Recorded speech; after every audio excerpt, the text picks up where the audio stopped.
어두운 밤. 횃불엔 많은 이야기가 담겨 있습니다. 평온했던 날은 적의 등장을 알리는 불이 피어오르면서 평화가 깨집니다. 국경을 넘어오는 적과의 전쟁. 그 사실을 알리기 위한 가장 빠른 방법은 빛이었습니다. 사람의 목소리를 먼 곳까지 전한다는 것. 인간이 품어온 오랜 꿈이었죠.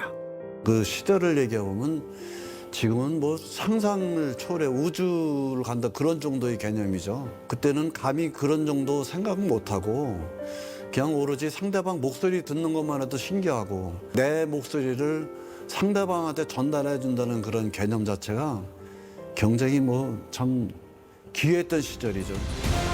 전선 하나에 목소리를 담던 시절. 우리는 전화 한 통을 위해 수년을 기다렸고 그 기다림은 기술을 향한 갈망이 됐습니다.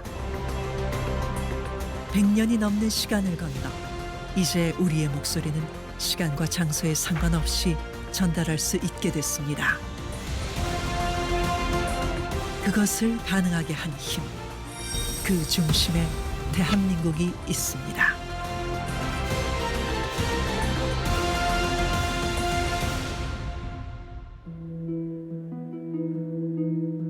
인천 근대거리에 위치한 인천 개항박물관. 개항 이후 유입된 신문물들이 전시된 곳입니다.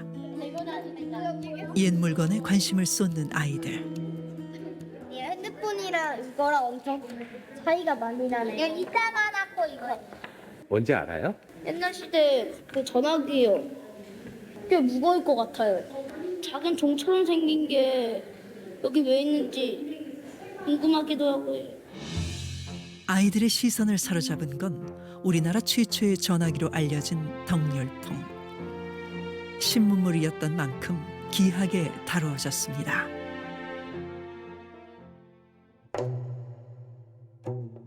상투를 단정히 하고 관복을 챙겨 의관을 정비하는 신하. 큰절을 4번 올리고 무릎을 꿇고 고합니다.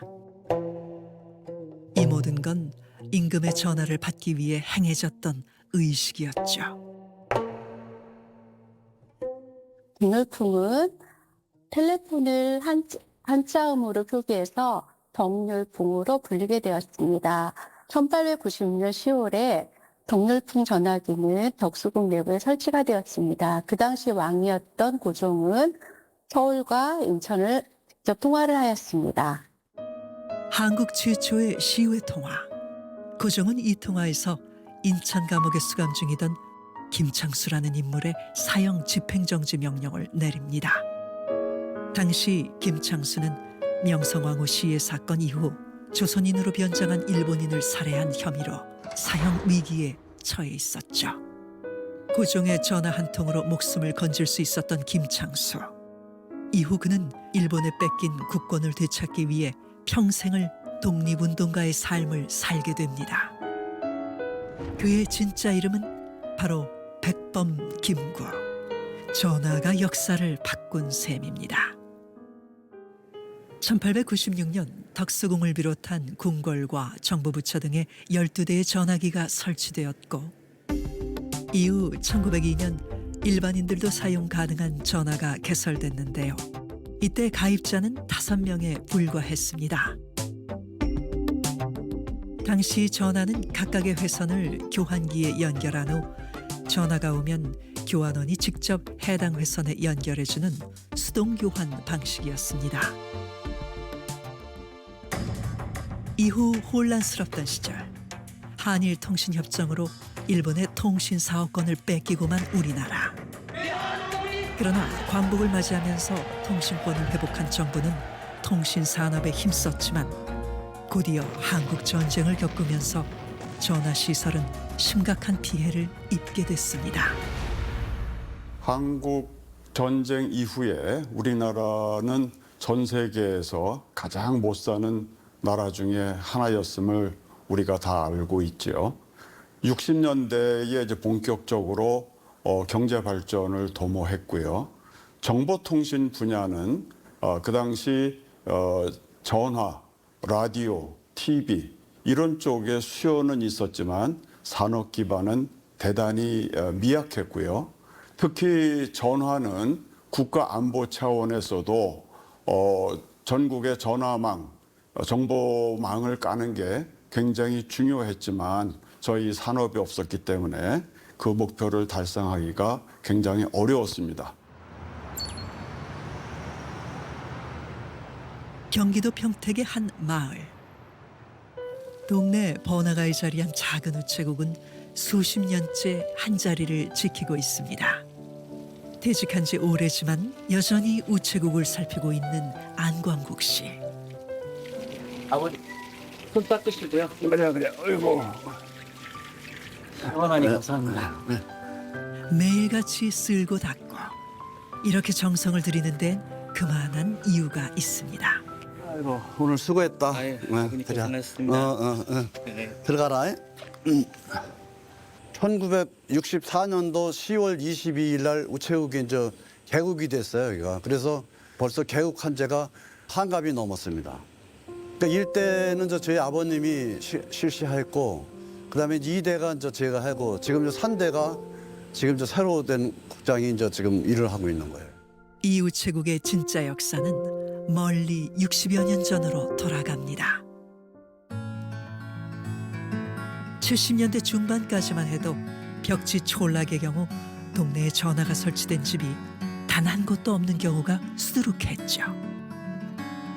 사람들의 불편을 해소하기 위해 5가구 이상이 모여 사는 마을이면 어느 곳에나 전화 취급소를 설치한다는 방침까지 생겨났습니다.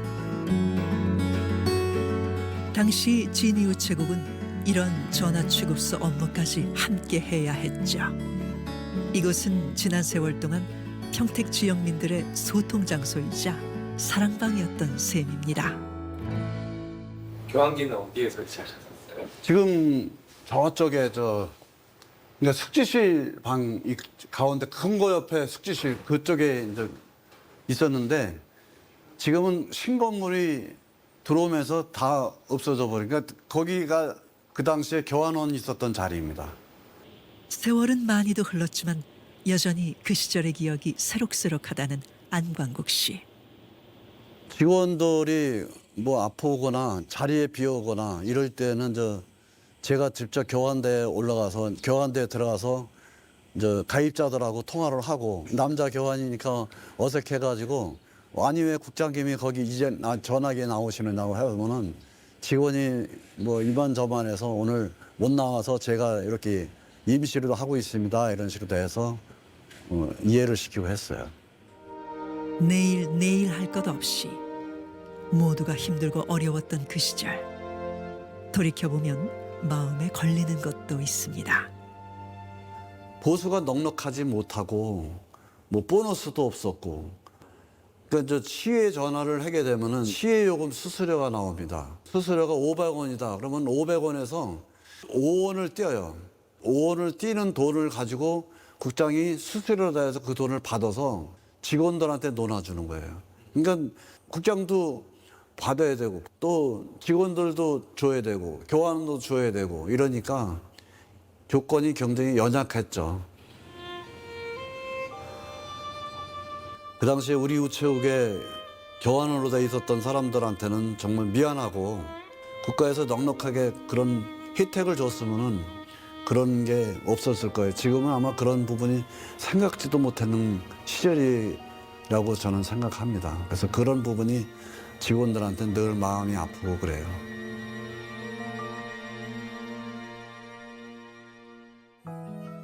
사람들을 연결해주던 곳이자 안광국 씨의 빛나던 청춘이 녹아든 곳. 군대 갔다 오고 난 이후에는 다른 곳을 떠난 적 없이 우체국을 운영해 왔으니까 저는 피와 살 같다는 생각을 갖고 항상 지금도 저 다음 2세한테 남겼지만 똑같은 마음속에서 똑같이 근무할 줄로 난 믿고 있습니다.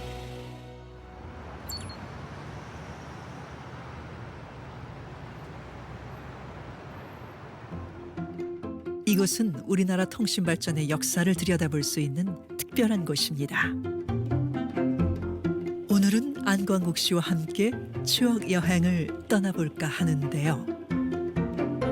여주시립 폰박물관은 2016년도 4월 26일에 개관된 전화기나 통신 관련 주제로 운영되고 있는 전문 국립박물관입니다. 전화기라고 하는 것들은 목소리를 지금 통해서 정보를 전달을 하는 건데요.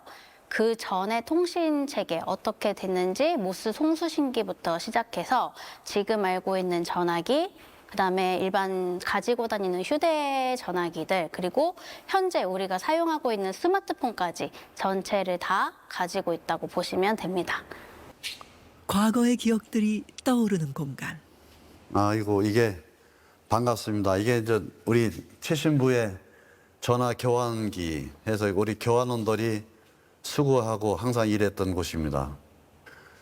굉장히 감개무량하네요. 이게 한 1970년도서부터 이 교환대가 79년도까지 있다가 이제 없어졌던 것이에요. 그 당시에 고생했던 우리 교환원들이 다시 한번 새롭게 생각나는군요. 50년 만에 보는 것 같습니다. 50년. 많은 사람들을 울고 웃게 했던 전화기 환기. 지금은 상상할 수 없을 정도로 여러 과정을 거쳐야 상대 목소리를 들을 수 있었지만 이마저도 모두에게 허락된 건 아니었습니다. 먼저 전화를 걸 사람은 상대방 전화번호를 확인한 다음 영구번을 돌립니다.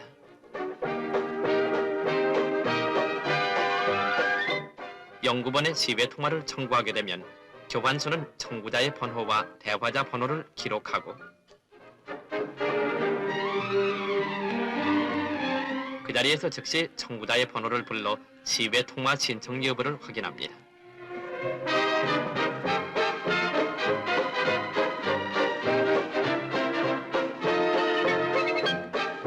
시외 통화 신청이 확인되면 교환소는 즉시 시외국 번호를 돌려 대화자를 불러 접속시켜줍니다. 통화가 시작되면 교환소는 통화수를 계산하기 위해 시계표를 찍어 통화 시간을 기록합니다.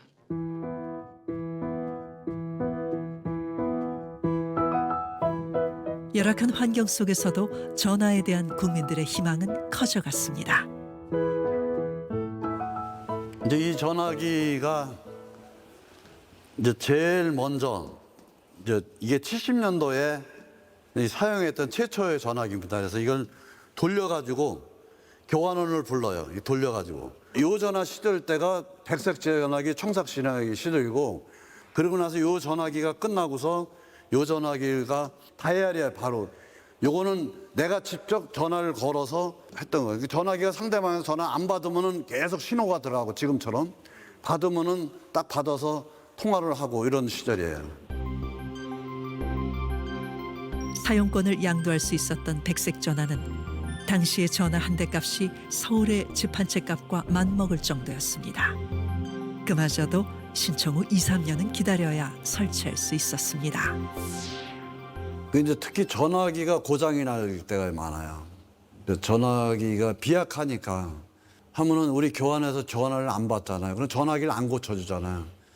그럼 성질 급한 사람들은 전화기 갖고 우체국에 와가지고 내 던지면서 전화기 니들 몹대로 다 써먹으라고 하고서 내 던지고 이럴 때, 그러니까 가입자들한테 거기에 따라서 응해주지 못할 때 그때가 가장 마음이 아팠던 거고 그분들한테 항상 죄송하고 그랬던 거죠. 당대 최고의 인기 직업이었지만 이젠 추억이 돼버린 전화 교환원. 사실 교환원이 80년도에 이제 철수가 됐어요. 광역화가 되면서 한국통신공사로 다. 이런 역사 속에서 이런 시절이 있었구나 하는 생각이 그냥 떠오르더라고요. 근데 그냥 마음이 좀 울적하고 그렇죠. 고생했던 거 이렇게 생각해 보면은 참 여러 가지 많이 에피소드가 많습니다. 한때 수많은 이들의 목소리를 실어날랐던 전화기. 멀리 떨어진 이들의 숨소리조차도 귀했던 그 시절. 모두가 이 작은 기계를 통해 이어져 있었습니다. 전화 교환원을 통해야만 했던 시절은 어떻게 사라졌을까요? 대전의 한국전자통신연구원에서 그 답을 찾아볼 수 있었습니다. 연구원에 마련된 역사관에선 우리나라 통신 역사의 한 획을 그은 굵직한 이벤트들을 만나볼 수 있는데요. 일가구 일전화를 가능하게 한 교환기도 전시돼 있습니다. 이 교환기 개발 프로젝트에 참여했던 한기철 박사. 70년대 아주 초에는 전화기가 집에 있는 것이 하나의 재산처럼 느껴졌었습니다. 중상층 이상이 된다고 한다면 집에 전화기가 있어야 되고, 그다음에 냉장고가 하나 있어야 되고, 텔레비전이 있으면 그래도 잘 사는 집이다 이렇게 얘기할 정도가 돼 있어서 전화기라는 것은 굉장히 소수의 사람만이 쓰는 것이고 또 업무용으로 쓰는 것이고 이제 이런 상태였는데 70년대를 지나면서 거듭된 경제 성장은 전화에 대한 폭발적인 수요를 불러왔습니다.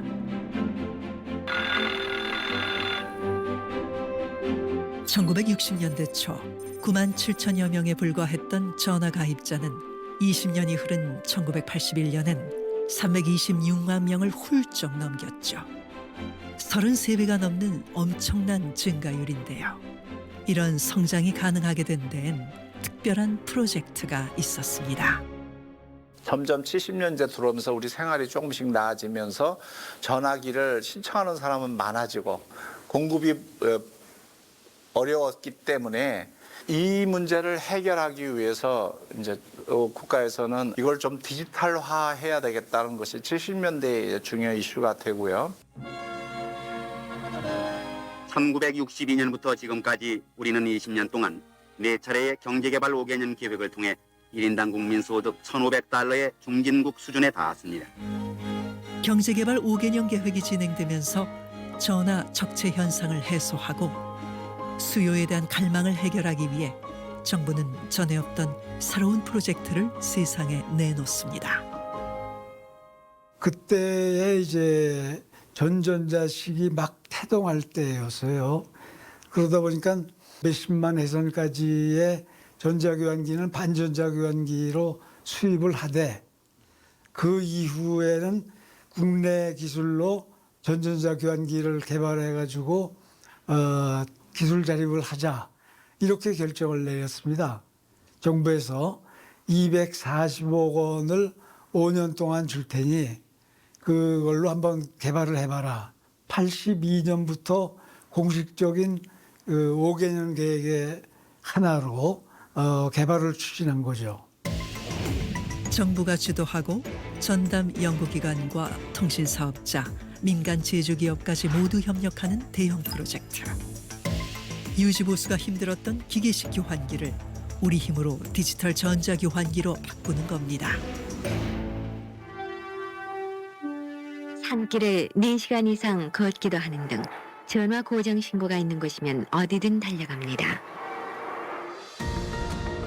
당시 우리나라는 통신부문 매출액의 절반 이상을 통신시설 확충과 현대화에 투자했습니다. 이는 우리나라 국내 총생산의 1에서 2%에 해당하는 수준이었는데요. 미국이나 영국 등 선진국의 경우 통신부문 투자 규모가 국내 총생산의 0.5% 정도인 점을 고려하면 실로 엄청난 투자였습니다.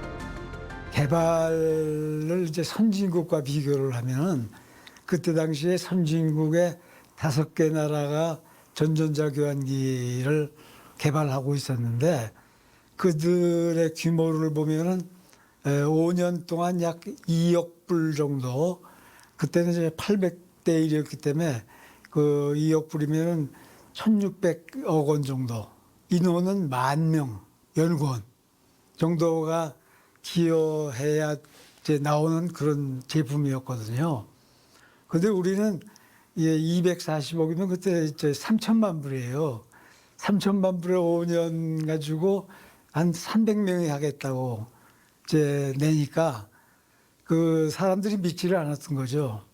우리가 기술 자립을 하고자 하니까 처음부터 방해가 많았어요. 그래가지고 그 남들은 2억 불 가지고 개발하는데 3천만 불, 특히 미국 같은 경우 3천만 불 가지고 되지도 않을 소리다. 이건 분명히 이제 안 된다. 국회의원들이 주로 성토하는 것이 240억이면은 한강 다리를 그때 하나 놓을 금액이라고 그래요. 다리 하나 놓는 게 훨씬 국민들이 더 편한 거지 될지 안 될지도 모르는 그걸 하겠다고 240억을 낭비하는 거는 문제다. 이런 식으로 방해 공작이 아주 심했습니다. 선진국에 비해 턱없이 적은 규모의 사업비와 적은 인력. 그러나 연구원들에겐 반드시 성공해내야 하는 과제였습니다. 그래서 이제 실제 개발할 때는 지금 얘기입니다만은 그 연구실을 좀 비워가지고 야전 침대 50개를 깔아가지고 잠을 거기서 재웠어요. 밤새다가 일하고 아침이면 이제 해장국 배달하고 뭐 그래가지고 이제 진도를 맞추고 또 이제 그걸 각각의 한 일을 시험할 때는 다 모여 있어야 되죠. 개발 과정은 쉽지 않았습니다. 극한의 상황에서도 교환기는 작동을 해야만 하고 시간당 전화 가능한 회선 수를 일정 수준 유지할 수 있어야 하기 때문이었죠. 신뢰성 시험이라고 그래서 이 큰 기계를 비닐로다가 다 뒤집어 씌운 다음에 온도를 60도까지 올려요. 왜냐하면 이 교환기가 있는 방에 에어컨을 틀지만 항상 그런 게 아니고 어떤 특별한 경우도 비상사태도 있을 수 있잖아요. 그럼 온도가 올라갈 거라고요. 얘가 열이 펄펄 나니까. 그러면 60도까지도 견딜 수 있을까 하는 테스트를 실제로 하면 여기다 비닐을 뒤집어 씌워놓고 히터로 바람을 빨갛게 여름에 더운데 멀겋게 해가지고 이렇게 막 불을 막 떼요. 이걸 3일 동안을 유지를 시키는 거예요. 그래가지고 전화 통화 시험을 계속 3일 동안 돌려서 3일 동안에 1000분의 1의 확률로 하나만 에러가 나면 다시 그 관련된 애들 다 원인 찾아서 이 보드 바꿔가지고 다시 테스트해서 시험하는 그런 일들을 해요. 그러니까 3일 동안 비상 걸리는 거죠. 집에도 못 가고. 5년간 쉬지 않고 달렸던 전전자 교환기 개발 프로젝트. 그 결과물은 국립중앙과학관 수장고에 보관돼 있습니다. TDX 원입니다. 천여 개에 달했던 실험 목록들. 300여 명의 연구원들의 노력으로 드디어 전전자 교환기, 일명 TDX의 개발에 성공했습니다. 우리나라는 기계식 교환기와 아날로그 교환기의 개발 과정을 거치지 않고 곧바로 전자교환기를 개발하고 생산해낸 유일한 국가가 됐습니다. 세계에서 전자교환기 기술을 확보한 10번째 생산국인 동시에 6번째 수출국 타이틀도 얻었죠.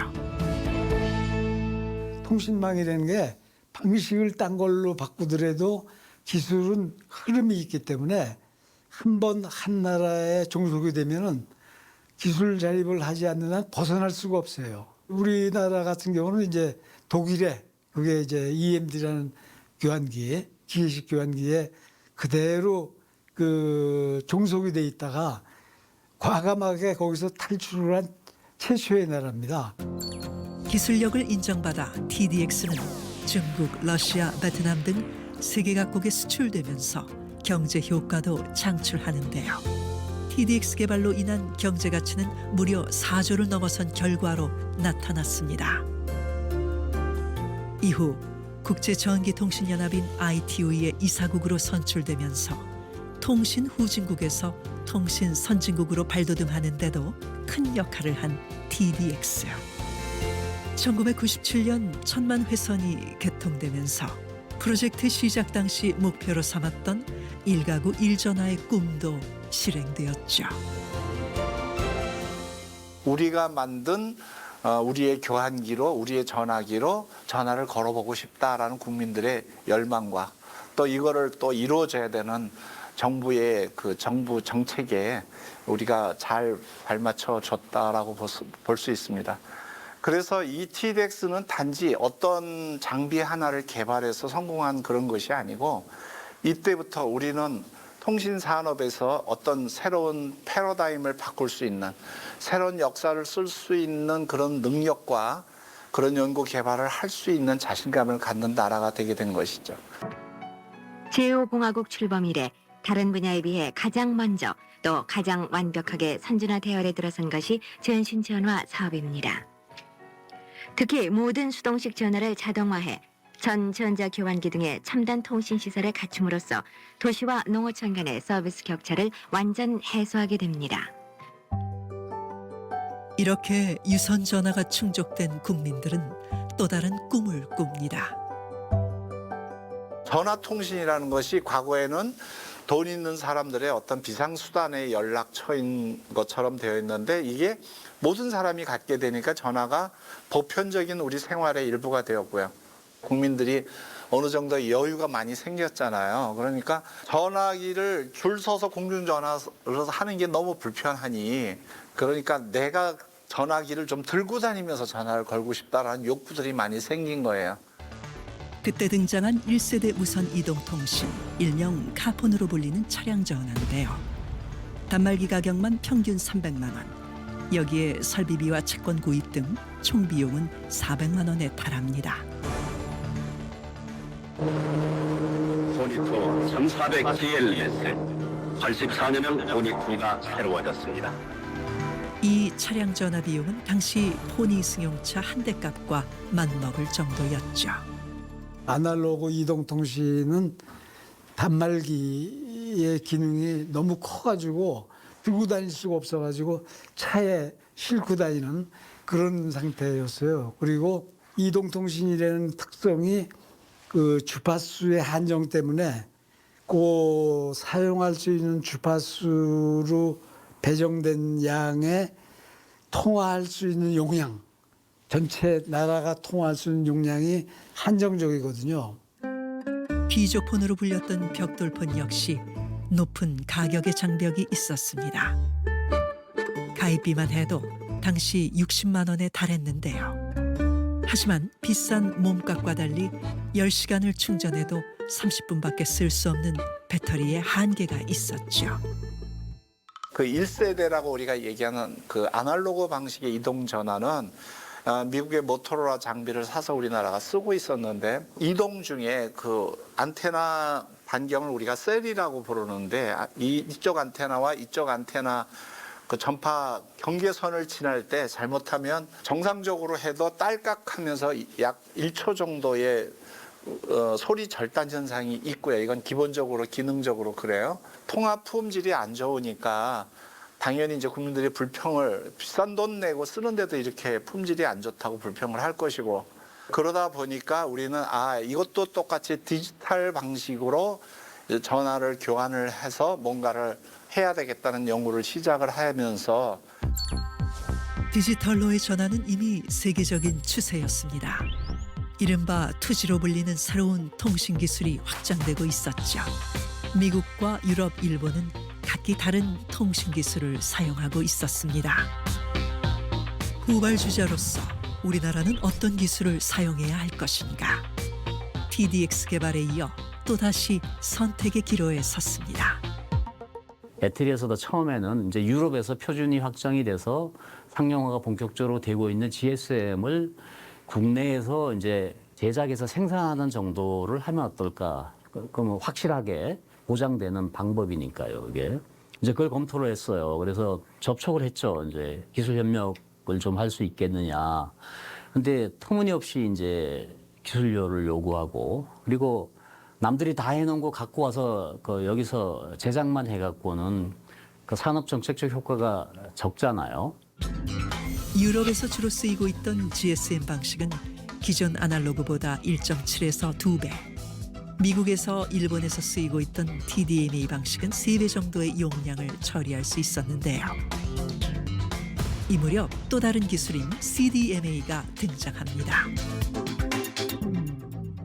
CDMA 기술이라는 거는 미국의 그 군사 기술이었는데 그 보안성이 강해요. 그런데 이걸 잘 활용을 하면은 아날로그보다 20배 내지 30배 용량이 커져요. 그러니까 이쪽 다른 2세대 방식하고 게임이 안 될 정도죠. 여러 사람이 동시에 말을 하더라도 목소리와 톤이 다르면 누가 누구인지 식별이 가능하듯이 단말기마다 서로 다른 코드를 부여해 동시에 전파를 발사해도 식별할 수 있는 기술이 CDMA입니다. 기존 통신 방식보다 월등한 기능을 가진 CDMA의 원천 특허를 가진 곳은 미국의 한 벤처기업이었죠. 퀄컴은 그 아이디어를 이렇게 실험적으로 보여주는 시스템을 가지고 있었는데 수백만 명에서 수천만 명이 쓰는 시스템을 개발해 본 경험이 전혀 없어요. 그런 경험을 해본 이제 애트리는 이제 그 이전에 이제 전전자 교환기라는 걸 개발했잖아요. TDX라는 두 기관이 합쳐서 공동 개발하면 가능성이 있겠다 해서 리스크 요인은 크지만 성공했을 때 또 효과가 굉장히 크다고 해서 CDM을 선정했죠. 하지만 현실은 쉽지 않았습니다.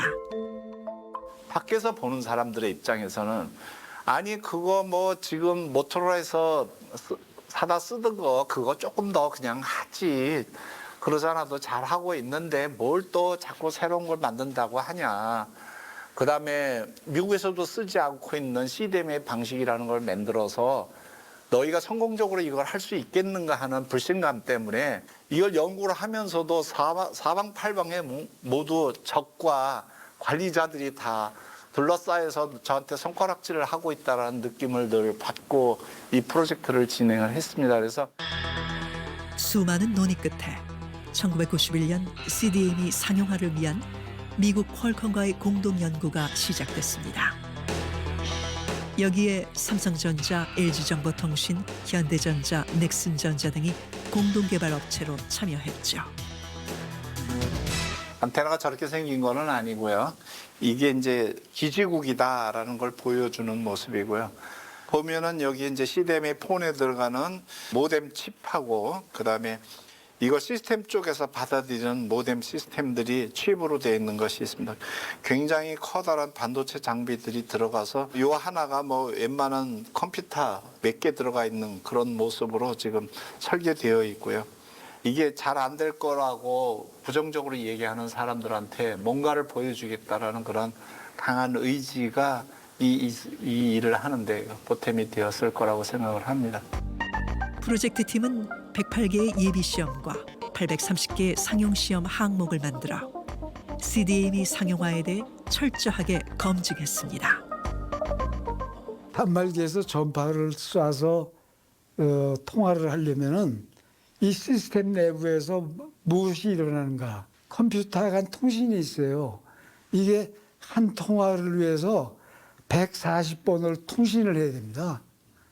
이 어려운 얘기예요. 이 다 해서 140번을 해야 한 통화가 이루어지는 거죠. 하나씩 140개를 쪼개가지고 확인 작업을 다 한 거예요. 연구가 시작되자 연구원들은 밤낮 없이 매진했습니다. CDMA 상용화를 위해 가장 중요한 것은 단말기가 각 기지국에서 송출하는 신호를 이동 중에도 끊어지지 않게 잘 연결해서 받는 겁니다. 그 주파수대에서 같은 그 잡전파가 막 쏟아져 나와요. 그래가지고 이 분간을 할 수가 없어요. 그래서 이 CDMA 장비 핸드폰 테스트는 항상 처음에 밤 12시 이후부터 새벽 5시까지. 그게 이제 그 시간이 되면 주변 전파도 조용해져요. 밤 12시부터 새벽 5시까지 약 한 5개월을 서울 시내 저 강남부터 뭐 안 돌아다닌 데가 없죠. 돌아다니면서 그 현장 시험을 한 거죠. 무선 이동통신은 약간 좀 노가다성 이렇게 그 노력이 좀 필요합니다. 많이. 이 일을 하면서 항상 이렇게 펴내고 부드럽게 간 것이 아니에요. 이걸 하면서 단장이 3분이나 바뀌고 부장이 2분이나 보직이 해임되고 많은 팀장들이 바꿔지고 이런 환란을 겪으면서 팀을 다시 재강화하고 구축하고 하면서 이끌어가는 것입니다. 수많은 실패와 좌절에도 결코 포기하지 않았던 연구원들. 그들의 땀방울과 헌신은 결코 헛되지 않았습니다. 여기 새겨진 이름들 하나하나가 우리의 미래를 바꿔준 증거입니다.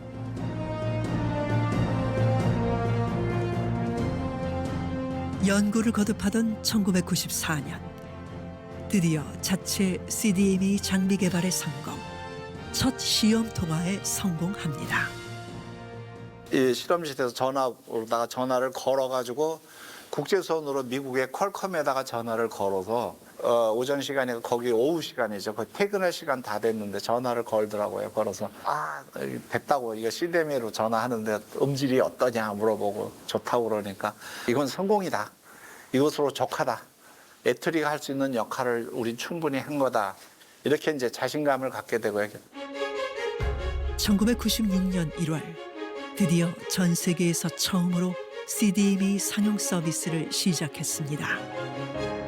1996년도에 이것을 휴대전화 기기와 함께 상용화시킨 모델이 이 양옆으로 보이는 LDP200과 SCH100 기기입니다. 가장 먼저 나온 거는 약 2개월 차이긴 하지만 먼저 나온 이 LDP200이고요. 그 이후에 바로 나온 게 이 SCH100이라고 보시면 되겠습니다. 상용화 시작 1년이 채 지나지 않아 국내 CDMA 가입자가 100만 명을 돌파합니다. 이후 97년에는 전국 78개의 주요 도시로 서비스 범위를 확대해 나갔죠. 디지털 시스템이 도입됨으로써 이제 용량이 엄청 커지니까 가입자가 많아질 수가 있으니까 서비스도 싸지고 단말기도 싸질 수 있는 계기가 돼서 2세대가 되면서 이제 휴대폰이 대중화가 된 계기가 마련된 거죠. 들고 다니는 전화기 시대가 성립이 된 거죠. 어디에 있든 간에 서로 연결될 수가 있으니까 뭐 비즈니스 측면에서도 효용성이 엄청나게 크죠. 그리고 계산하기가 좀 어려울 겁니다. 아마 생산성 증대에. CDMA 그 프로젝트에 공동 참여했던 기업들, 지금 글로벌 기업으로 성장하는 데도 도움이 됐을 거라고 생각해요. IMF 금융위기가 이제 97년, 98년 있었잖아요. 그때도 그 이동통신 서비스하고 단말기 장비 시장은 급성장을 했거든요. CDMA를 세계 최초로 상용화하는 데 성공한 일은 우리나라 제조업체가 휴대폰 장비의 선두로 올라서는 모멘텀이 됩니다. 특히 삼성전자는 1998년 28.5%의 시장 점유율을 기록하며 세계 최고의 CDMA 단말기 제조업체로 올라섭니다. 세계적인 CDMA 상용화 프로젝트가 성공하는 데는 많은 노력들이 있었다고 봅니다.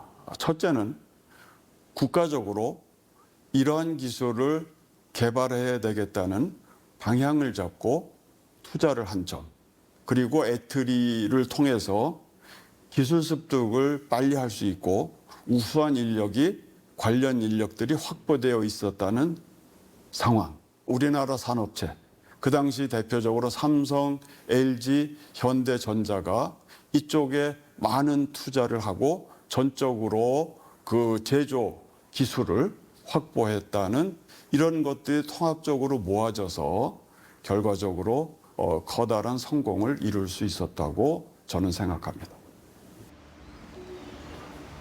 전북 군산의 다목적 관리부도. 이곳은 국제 항로를 항해하면서 해양수산 인재를 길러내는 원양실습선이 정박하는 곳인데요. 제가 30년 전에 건조했던 해리모가 나이가 들어서 이제 폐선되고 새 해리모가 지은 지 한 2년 됐습니다. 그래서 승선하는데 참 감개가 무량합니다. 원양실습선을 관리 감독하는 최경열 씨는 우리나라 정보통신의 변화를 누구보다 몸소 느끼고 있었다는데요. 과거 외항선 승조원 생활을 하면서 육지와의 원활한 연락을 늘 바라왔기 때문이죠. 이역만리 타국에서 생활하며 고향에 대한 그리움은 최경열 씨와 늘 함께하는 거였습니다. 82년도에 제가 첫 승선을 했었거든요.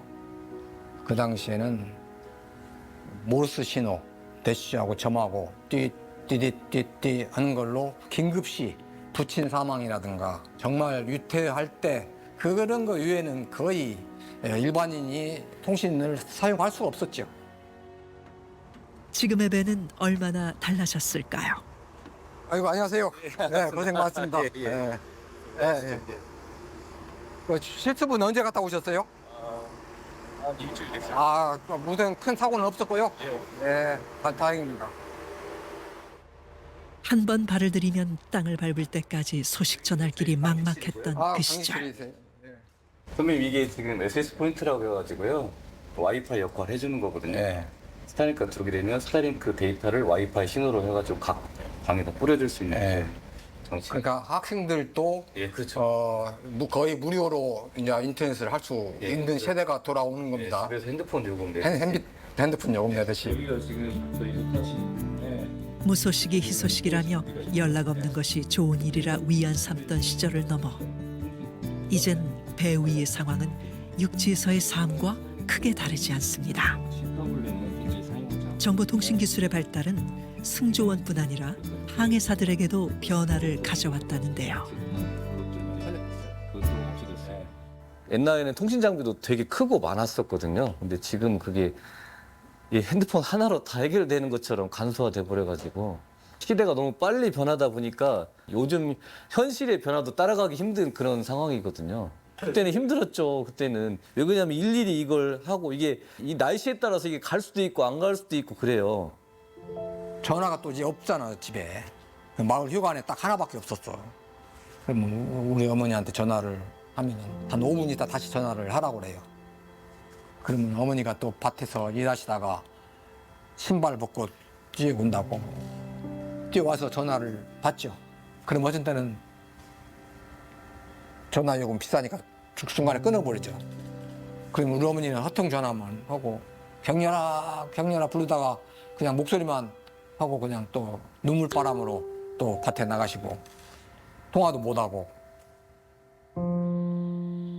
한때는 고립된 세계였던 배.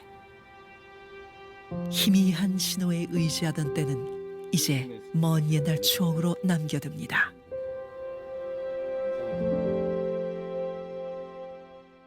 전화 교환기를 만들어서 우리가 수출하는 나라로 바뀌었고 CDM의 이동통신을 통해서 전화기를 외국에서 수입해오던 나라에서 이제 수출하는 나라로 바뀌어버린 거죠. 그만큼 외화 절감은 물론이거니와 기술에 대한 발전을 통해서 한국의 정보통신 기술에 관한 신뢰와 위상이 높아졌다는 것이죠. 정보통신 기술이 안정적으로 발전하면서 이동통신 가입자는 해마다 증가 추세를 보였고 휴대폰 수출 역시 매해 증가해 2005년에는 10년 전과 비교해 40배 이상 수출량이 늘어났습니다. 세계 최초 CDMA 상용화 이후 달라진 우리의 삶 뿐만 아니라 이동통신과 휴대전화 강국의 명성을 누리게 됐죠. 여기에 그치지 않고 더 많은 기술 개발에 매진합니다. 유선 초고속 정보통신망도 저희가 세계 1위를 달성을 했거든요. CDMA 상용화를 이뤄낸 이후에 CDMA 기술이 3세대 이동통신의 표준으로 전 세계적으로 받아들여집니다. WCDMA라고 이야기하는 3세대 이동통신 기술에서도 앞서갈 수 있었고요. 4세대 이동통신 기술 LTE 기술에서도 기술적인 우위를 계속해서 이어나갈 수 있었고요.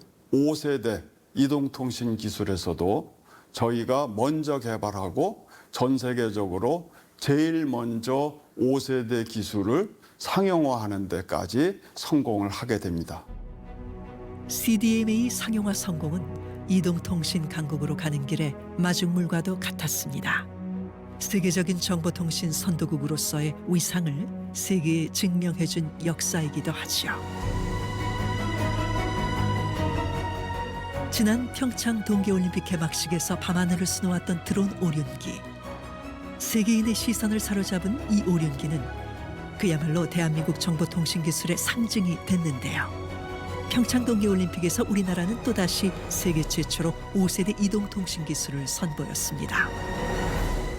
당연히 5G도 우리가 가장 선도적으로 서비스를 제공했고 우리는 엘리베이터 안에서도 전철 안에서도 항상 통화가 되고 동영상이 연결이 돼야 되잖아요. 국민들의 이동통신 서비스를 기대하는 눈높이가 굉장히 높아요. 최고 수준으로 높은 거예요. 서울의 한 어르신 교육센터. 빠르게 달려온 기술의 진보 속에서 배움의 길을 선택한 어르신들이 계시지요. 낯설고 복잡한 디지털 세상이지만 그 변화를 마다하지 않습니다. 만약에 초행길이다. 나 여기 이 근방 지리를 정말 모른다 하시면 미리 보기를 눌러서 여기에서 쭉 미리 보실 수가 있어요. 경로를. 공항철도가 오는 시간도 지금 다 나오죠. 이 시간 보시고 두 개역 이동을 하시고 또 쭉쭉쭉 오늘 수업은 길찾기 앱 사용법. 컴퓨터와 다름없어진 스마트폰으로 좀 더 편한 일상을 누리기 위해서입니다. 우리 나이가 먹어가지고 한두 번 들어가지고 안 돼. 한 번 들으면 엘리베이터 타고 내려가면 다 잊어버려요. 손끝에서 이루어지는 작은 배움은 단순한 기술 습득이 아니라 세상과 이어지는 끈이기도 하지요. 처음에는 이게 개인이 이렇게 휴대폰을 갖는다고 하는 것은 진짜 그 꿈 같은 얘기였죠. 그런데 지금은 모든 개인이 다 개인 휴대폰을 가지고 이렇게 문명 생활을 누릴 수 있다는 게 너무 다 행복합니다. 애들이 이거 할아버지 할머니들은 이런 것쯤은 모를 거다 하고 아예 하지도 않는데 지금은 아주 어려운 뭐 그래픽이랄지 뭐 동영상이랄지 이런 뭐 인스타그램 뭐 이런 것에 대해서 대화가 완활하게 이루어지고 있습니다. 화면 속 작은 아이콘들이 삶의 편리와 세상과의 연결을 바꾸어 놓았죠. 진화하는 정보통신 기술은 세대와 세대를 잇고 과거와 미래를 이어줍니다.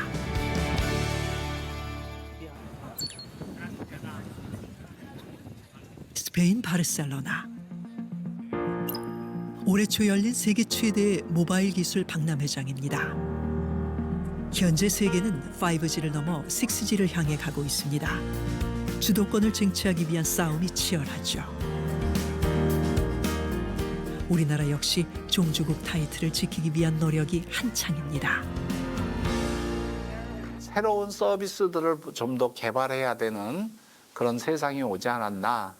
여기에 이제 소위 AI라는 우리 인공지능의 여러 가지 능력들이 들어가고 좀 더 발전되면 로봇가 옆에 다니면서 나랑 로봇하고 이야기를 해야 되는 세상이 올 수도 있기 때문에 그렇게 되면 통신의 새로운 서비스들이 필요하게 되겠죠. 그래서 이제는 그 자율주행 자동차라든지 물류 수송하는 여러 가지 기술들이 발전되고 일부가 적용되고 있으니 이런 것들을 잘 종합 네트워크로 묶어가지고 물류 자동 전달 시스템을 연구해 볼 만하지 않는가.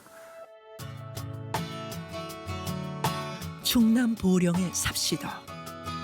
대천항에서 배를 타고 40분을 달려야 닿을 수 있습니다. 200여 가구가 모여 사는 이 섬마을에 국내 한 통신사가 찾아왔습니다. 준비되면 수박 내리고 컴퓨터 하나 준비해주세요. 안녕하세요. 이런 거는 수가 있어가지고 이런 거? 스마트폰에 숨겨진 기능도 알려주고 점검도 이어줍니다. 액정 나가 있어요. 여기 보시면 보이시죠? 이렇게 액정이 있죠. 액정이 나갔다든가 바다에 뭐 빠졌다든가 하면은 가서 대틀에 나가서 수리를 맡기고 몇 시간씩 걸린단 말이죠. 그럼 까다 저녁 여객선을 놓쳐. 대틀은 하루 묵여야 돼. 그런 어려움이 있으니까 엉간하면 그냥 쓰는 거예요. 그래서 여기는 섬이라 하여튼 그런 부분에서는 엄청 어려움이 있다. 그런데 그것도 와서 드론으로 수리도 해주시고 너무 좋아요. 삽시도 이장님의 고장난 스마트폰은 수리를 위해 드론에 실려 바다를 건너갑니다. 육지와 떨어져 있어서 디지털 격차를 느끼고 계실 섬 주민분들에게 드론을 활용한 휴대폰 수리 배송 서비스 그리고 디지털 교육 이런 부분들을 시행함으로써 기분 좋은 경험을 드리고자 보령시와 함께 진행하게 되었습니다. 탑시도 같은 경우에는 육지에서 배송이 가능한 원산도라는 지역까지 드론으로 이동을 하게 되고요. 이후에 원산도에서 픽업을 해서 육로를 통해서 홍성에 있는 에이센터까지 가서 수리를 해서 다시 또 역으로 되돌아오게 되는 그런 여정으로 진행됩니다. 진정한 정보통신의 발전은 단순히 속도의 문제가 아닙니다. 누구도 소외되지 않고 모두가 함께 누리는 것. 세대와 지역을 넘어서야 비로소 완전해집니다. 5G 기술의 꽃으로도 불리는 자율주행. 저희가 개발 중인 차량 재원에 맞춰 실용화로 가기 위한 여러 테스트가 진행 중인데요. 남성분들 여러분들이 이러한 좁다 혹은 부담스럽다 이런 피드백을 반영해서 저희가 수치들을 적용해 나가는 과정을 거치고 있습니다. 2cm 단위로 어떤 높이가 가장 안정적인지도 측정하고 있습니다. 전면을 통해서 몰입감 있는 가상 주행을 진행해 보실 수가 있고, 특히 이 주행 중에 발생하는 행동 데이터들은 중앙 LED 월과 또 IVI 디스플레이를 통해 리포트 형식으로 직관적 제공이 됩니다. 상상 속 미래가 눈앞에 다가와 있는 지금. 지금 이 상태로 자율주행이 100% 가능하다면은 좀 더 많은 차 안에서 많은 활동을 할 수 있을 것 같고, 되게 운전을 잘 못하는 사람들도 편하게 할 수 있기 때문에 사고도 많이 예방될 것 같다고 생각을 했습니다. 스스로 길을 찾고 판단해 움직이는 자동차. 정보통신 기술은 과연 어디까지 사람을 자유롭게 만들 수 있을까요? 지금 자율주행은 레벨 0부터 레벨 5까지 6단계라고 보시면 될 것 같아요. 그중에서 실질적으로 자율주행이라고 얘기할 수 있는 것은 레벨 4가 돼야 됩니다. 레벨 4는 목적지까지 빠르게 안전하게 이동시켜주는데 비상시에만 사람이 개입하는 걸 레벨 4라고 그래요. 레벨 5는 꿈입니다. 아예 사람이 필요 없어요. 꿈의 단계, 레벨 5로 가기 위해선 네트워크와의 연결이 무엇보다 중요한데요. 자율주행차는요, 하드웨어, 소프트웨어가 조합이 돼서 모든 과학기술이 융합이 됐다고 보시면 좋을 것 같아요. 자율주행차 하드웨어는요, 일단 센서가 굉장히 중요합니다. 이러한 어떤 센서를 통해서 읽어드리는 정보는 이 자율주행차를 중심으로 해서 사방 200m 정도예요. 200m 이내에만 모든 걸 판단하는 거지, 그 바깥에 있는 정보는 원격으로 데이터를 실시간으로 많이 받아야 되거든요. 5G보다 6G는요, 정보의 양이, 전달될 양이 이 5G보다 수십 배가 높습니다. 그리고 정확도가 높기 때문에 에러가 없어요. 그렇다면은 이 차가 판단할 수 있는 여러 가지 정보를 통해서 완벽하게 6G를 통해서 레벨 5까지 못 가더라도 레벨 4 이상으로 진보하는데 굉장히 기여를 많이 할 수가 있습니다. 따라서 차가 움직이는 컴퓨터가 된다고 보시면 좋을 것 같아요. 5G 기술이 사람과 사물, 공간을 연결하는 초연결 시대를 열었다면 6G는 여기서 한 걸음 더 나아갑니다. 5G보다 최대 50배 빠른 속도에 지연율은 제로에 가까워지죠. 이런 변화에 우린 어떤 준비를 해야 할까요? 통신 영역에서 대한민국은 세계 최고 수준의 위성을 가지고 있다고 생각이 됩니다. 6G 시대를 위해서 준비하는 여러 AI 기술들에 대한 여러 제반 사항들, AI 기술에 대한 개발, 그리고 AI 인프라 확보, 그다음에 데이터의 활용, 그다음에 이걸 할 수 있는 인재 육성, 이런 부분들을 종합적으로 잘 만들어 나간다면 여러 시장의 요구들이 있을 때 그걸 잘 대응할 수 있지 않을까 생각이 되고요. 이렇게 정보통신 강국으로서의 입지를 다지게 한 CDMA 세계 최초 상용화. 지난해 글로벌 정보통신 기술 분야의 노벨상으로 불리는 IEEE 마일스톤을 수상했습니다. IEEE의 마일스톤은 그 인류 문명의 이제 큰 발자국이 증명된 적어도 25년이 지난 것들에 대해서 하는 거잖아요. 그 우리나라에서는 처음이었고 CDMA가 이제 그걸 받게 돼서 그 프로젝트에 참여해서 요만큼이라도 관여했던 사람으로서 이제 굉장히 이제 감회가 깊죠. 그리고 근데 아쉬운 거는 몇 달 전에 서정욱 박사님이 돌아가셨어요. 그리고 그 IEEE의 마일스톤이라는 것도 것이 있고 그것에 이제 그 도전을 해서 어플리케이션을 제출하고 뭐 이런 얘기 자체도 서정욱 박사님이 말씀하신 거예요. 그래서 서정욱 박사님이 이제 애트리하고 SK텔레콤에 이제 그 후배 이제 연구원들이 있고 하니까 이제 그런 옛날에 했던 자료들을 이제 모으고 이래서 아이트리에 제출하고 이래서 몇 년간 심사를 거쳐서 이제 확정 이제 기다리는 상황에서 돌아가신 거죠. 정보통신사에 진한 발자취를 남긴 서정욱 박사.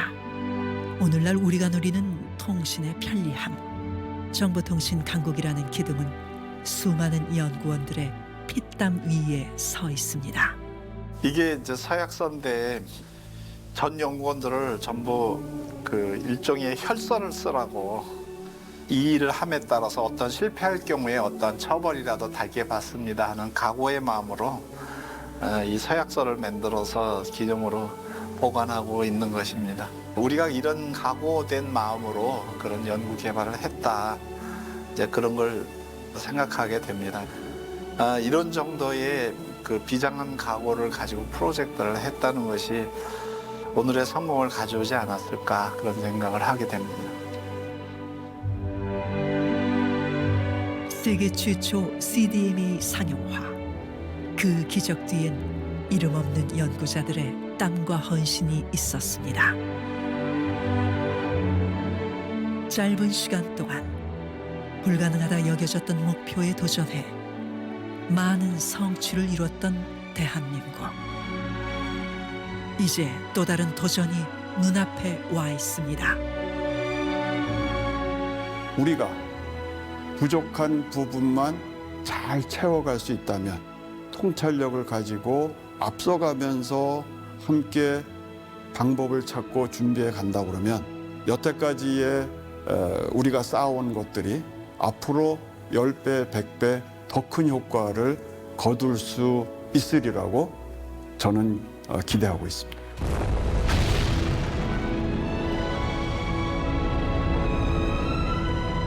통신의 불모지에서 세계 최초의 역사를 바꿔쓴 우리.